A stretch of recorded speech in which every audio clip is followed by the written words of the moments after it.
حضرت خواجہ معین الدین چشتی اجمیری فرماتے ہیں ہر کس کے در نماز نہ بیند جمال دوست فتویٰ حمید ہم کہ او نمازش قضا کنند. جو نماز میں جمال یار نہیں دیکھتا فتویٰ میں دیتا ہوں نماز دوبارہ پڑھے. فتویٰ میں دیتا ہوں نماز دوبارہ پڑھے. اور اقبال بولا گھر تیرا شوق نہ ہو میری نماز کا امام. گھر تیرا شوق نہ ہو میری نماز کا امام. میرا قیام بھی حجاب میرا سجود بھی حجاب. لوح بھی تو قلم بھی تو تیرا وجود الکتاب. گنبد آبگینہ رنگ تیرے محیط میں اباب. ان کا خیال نہیں ہے تو نماز کیسی؟ آئیے بخاری اٹھائیے. کعب بن مالک یہ وہ صحابی ہیں جن کی بخشش کا رب نے سورہ توبہ میں اعلان کیا ہے. فرماتے ہیں وَصَلِّ قَرِيبًا مِّنْهُ جب میں نماز پڑھتا حضور کے نیڑے کھڑا ہو کے پڑھتا. کیوں؟ ثواب زیادہ ہو یہ غرض ہو سکتی ہے لیکن انہوں نے بتایا کہ نیڑے کیوں کھڑا ہوتا تھا, قریب کیوں کھڑا ہوتا تھا. وَصَلِّ قَرِيبًا مِّنْهُ جب نماز پڑھتا تو حضور کے نیڑے کھڑا ہوتا. کیوں؟ فَأُسَارِقُهُ النَّظْرَ اس لیے کہ نماز بھی پڑھتا رہتا تھا چوری چوری حضور کی دید بھی کرتا رہتا. اصل نماز ہے یہی, روح نماز ہے یہی. میں تیرے روبرو رہوں تو میرے روبرو رہے. دل میں ہو یاد تیری در پہ سرے نیاز ہو وہ بھی کوئی نماز ہے یار نہ ہو نماز ہو. جب السلام علیکہ ایھا النبی پڑھیں گے تو خیال کے بغیر گزر جائیں گے. کیسے گزریں گے؟ امام غزالی تو یہاں تک بولے کہ اے نمازی پہلے نبی کو دل میں حاضر کر لے پھر نقشہ پکا لے. جب نقشہ پک جائے پھر کہنا آقا تیری بارگاہ میں سلام ہو. تو حسین ابن علی کبھی حضور کے کندھوں پہ سوار ہیں کبھی حضور کی پشت پہ سوار ہیں. کبھی حضور علیہ الصلوۃ والسلام حسین ابن علی کے دونوں پاؤں اپنے پاؤں پہ رکھتے ہیں اور ان کے ہاتھ پکڑ لیتے ہیں اور فرماتے ہیں بیٹے چڑھتے آؤ. پھر حسین ابن علی رضی اللہ تعالیٰ عنہ کے پاؤں حضور کی پنڈلیوں پہ فرمایا اور آگے آؤ. پھر ان کے پاؤں حضور علیہ الصلوۃ والسلام کے زانوؤں پہ آ جاتے ہیں. پھر ان کے پاؤں حضور کے پیٹ پہ آ جاتے ہیں اور پھر حضور کھینچ کے حضرت حسین کے منہ میں اپنی زبان دے دیتے ہیں. اور کبھی یہ منظر بھی رقم ہوا کہ رسول اللہ نے ارشاد فرمایا حسین منی وانا من حسین. حسین مجھ سے ہے اور میں حسین سے ہوں. یار نبی رحمت صلی اللہ علیہ وسلم نے حسین ابن علی کے لیے یہ پیار کیا اور یہ محبتیں نچھاور کی. اب مولا کائنات سیدنا علی المرتضیٰ کے اس فرزند کو کربلا میں دیکھو کہ اس پیار کا جواب کیسے دیا. جب نبی کے دین کا پرچم گرنے لگا تو جس شخص نے سب پوری قوت کے ساتھ کھڑے ہو کر کے نبی کے دین کی گرتی ہوئی قدروں کو پامال ہونے سے بچایا, گھوڑوں کی ٹاپوں سے خود پامال ہو گیا لیکن نبی کے دین کو پامال نہیں ہونے دیا, اسی شخص کا نام حسین ابن علی. قرآن کافی ہے وافی ہے ہماری ضروریات کا کفیل ہے لیکن اہل بیت کے دامن کو بھی تھامنے کی تلقین کی گئی. تو اس کا جواب یہ ہے کہ قرآن تھیوری ہے اہل بیت اس کا پریکٹیکل ہے. تھیوری دیکھنی ہے تو قرآن کو دیکھ لو اور پریکٹیکل دیکھنا ہے تو کربلا کے تپتے ہوئے ریگزار میں حسین ابن علی کو دیکھ لو. تھوڑے دکھ نہیں آئے تھے جتنے دکھ امام پاک کو کربلا میں پہنچے. کو ہمالیہ پہ بھی آتے تو اس کا پتا بھی پانی ہو جاتا. اس عمر کا شخص میدان میں 10 مرتبہ چکر لگا لے تو ہانپنے لگے اور جو ہے وہ اس کی سانس سے سانس نہ جڑے. لیکن تاریخ نے بتایا اس بڑھاپے کے باوجود برستے تیروں میں حضرت امام حسین 71 لاشیں لینے گئے. ایک بار نہیں 2 بار نہیں 71 بار جاتے ہیں اور کبھی بھائی کی لاش اٹھا کے لاتے ہیں کبھی بیٹے کی لاش اٹھا کے لاتے ہیں. یہاں تبھی موت سے کوئی کسی کا جوان بیٹا مر جائے نا تو پورا محلہ تسلی دینے والا ہوتا ہے لیکن باپ کو پھر بھی سنبھالنے سے جو ہے وہ تسکین نہیں آ رہی ہوتی. جنازہ اٹھتا ہے 10 آدمی اس کو سہارا دے کے قبرستان میں لے جا رہے ہوتے ہیں. صاحب یہ کون ہے؟ کہا اسی کے تو جوان کی لاش جا رہی ہے.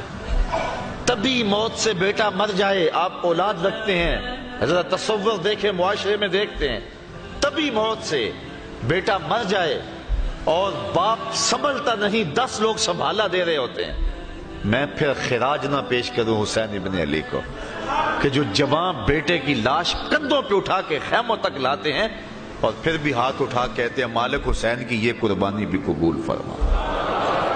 6 ماہ کے بیٹے کو فرات کے کنارے لیے کھڑے ہیں اور کہا میرے سے تمہارا اختلاف ہے، اس سے تو نہیں ہے، اس کو تو پانی دے دو، لیکن جواب میں تیر ملتا ہے اور حضرت اصغر کا گلا کٹ جاتا ہے، خون کے فوارے بہنے لگتے ہیں اور 6 ماہ کا بیٹا ہاتھوں میں تڑپ کے ٹھنڈا ہو جاتا ہے۔ حضرت امام حسین پھر بھی کہہ رہے ہیں مالک حسین کی یہ قربانی بھی قبول فرما۔ کبھی کٹے ہوئے بازو بھائی کے اکٹھے کر رہے ہیں، کبھی قاسم کی لاش اٹھا کے لا رہے ہیں، اتنے دکھ کلیجے پہ، لیکن اس کے بعد استقامت کا کوہ گراں بنے ہوئے ہیں۔ گھوڑے کی زین پہ حضرت امام حسین رضی اللہ تعالی عنہ جب بیٹھتے ہیں اور لشکر کوفہ کی جانب بڑھتے ہیں تو آواز آ رہی ہے یہ کون ذی وقار ہے، بلا کا شاہ سوار ہے، لباس ہے پھٹا ہوا، غبار سے اٹا ہوا، تمام جسم نازنی چھدا ہوا کٹا ہوا، پھر بھی ہے ڈٹا ہوا، یہ نبی کا نور عین ہے، یہ بال یقین حسین ہے۔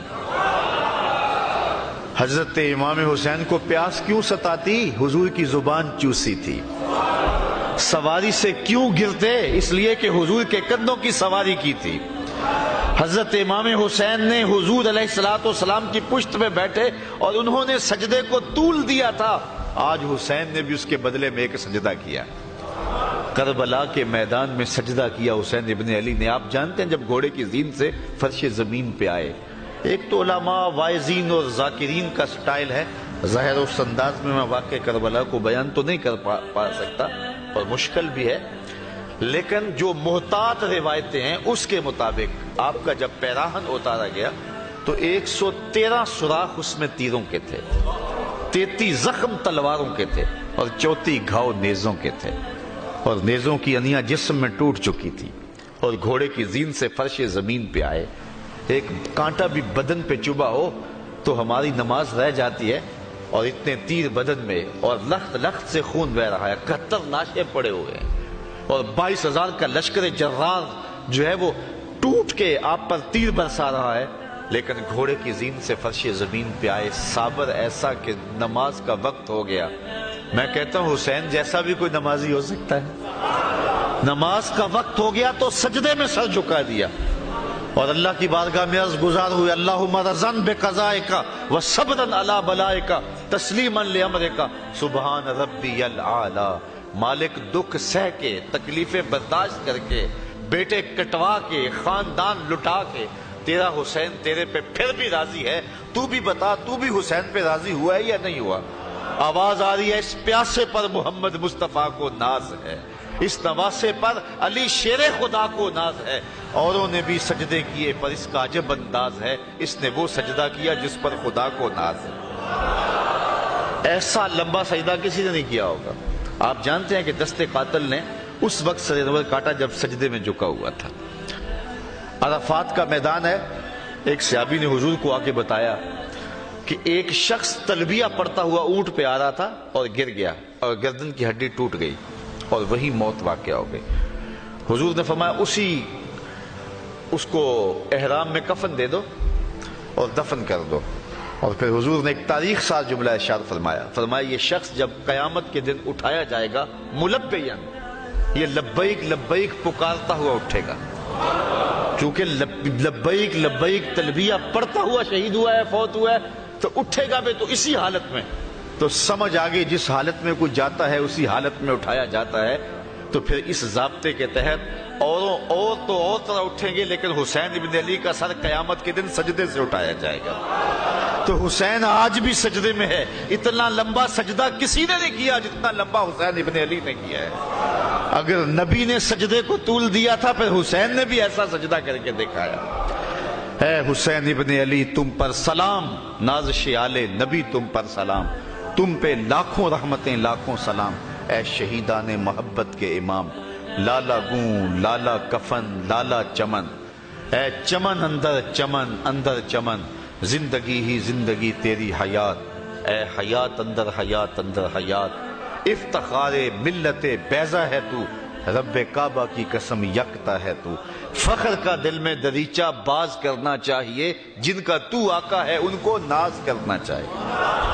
ہم آ حسین والے نہیں، ہم واہ حسین والے ہیں۔ یار اتنے زخم کلیجے پہ ہو پھر بھی گھوڑے کی زین پہ ڈٹا ہوا ہے، اور کس عظیمت کے ساتھ آپ نے مقابلہ کیا، تو رواں رواں پکارتا ہے واہ حسین تیری عظمت کو سلام۔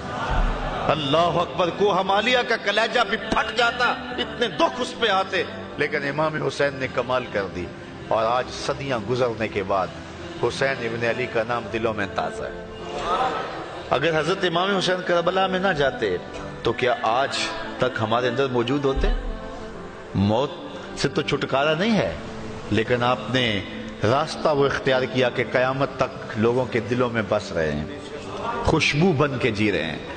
آج حضرت امام حسین رضی اللہ تعالیٰ عنہ کی محبتوں کا عالم یہ ہے۔ یزید تو مٹ گیا، اس کا نام بھی مٹ گیا۔ اس پوری مجلس کے اندر اگر میں ڈھونڈنے نکلوں تو مجھے یزید نام کا کوئی شخص نہیں ملے گا، مجھے ابن زیاد نام کا کوئی شخص نہیں ملے گا، مجھے شمر نام کا کوئی شخص نہیں ملے گا، مجھے خولی نام کا کوئی شخص نہیں ملے گا۔ لیکن اگر میں ڈھونڈوں تو مجھے درجنوں حسین نام کے لوگ مل جائیں گے، مجھے اصغر نام کے لوگ مل جائیں گے، مجھے اکبر نام کے لوگ مل جائیں گے، مجھے عباس نام کے لوگ مل جائیں گے، مجھے زین العابدین کے نام کے لوگ مل جائیں گے۔ پھر زندہ کون ہوا؟ حسین ابن علی۔ یہ کون کہتا ہے حسین ہار گئے؟ حسین جیتا ہے، یہ دیکھو حسین کی فتح کے جھنڈے گلی گلی لگے ہوئے ہیں۔ اور کتنی محبتیں تجھے اے فراز چاہیے، اور کتنی محبتیں تجھے اے فراز چاہیے، ماؤں نے تیرے نام پہ بچوں کے نام رکھ دیے۔ اقبال کہتا ہے جو دلوں کو فتح کر لے وہی فاتح زمانہ۔ فاتح زمانہ وہ ہوتا ہے جو دلوں کو فتح کر لے۔ حشام بن عبد الملک بنو امیہ کا بڑا تگڑا حکمران گزرا ہے۔ کعبۃ اللہ کا طواف کرتے کرتے جب حجر اسود کے مقابل آیا، خلیفہ وقت تھا، جب مقابل آیا تو اس کا جی چاہا کہ